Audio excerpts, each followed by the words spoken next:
mənim öz bağımdır, buradakı dağlar mənim öz dağımdır. Qızı torpağım mənim doğma torpağımdır. Mən verərəm can qızı torpağımda, mən verərəm can qızı torpağımda. Gör necədir el-İslamın avazı, o dərindən ayrılıdır dayazi. Ömrü boyu getməyəcək narazi, kim olsa mehman qızı torpağımda, kim olsa mehman qızı torpağımda. Səhər salamat gedəsən gülə gülə, bülbülə bax həsrət qalıbdır gülə, bülbülə bax həsrət qalıbdır gülə.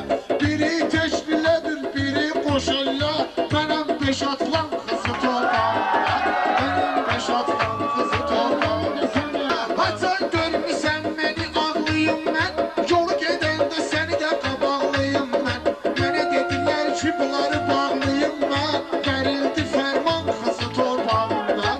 Ustad övrədər bizə meyxanəni, mən də övrədim süzə meyxanəni.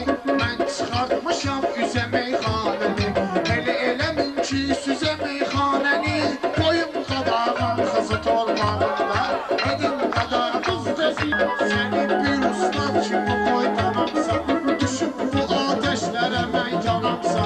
Əgər mən Ömərəmsə, Osmanamsa, səni vura Qur'an qızı torpağımda, səni vura Qur'an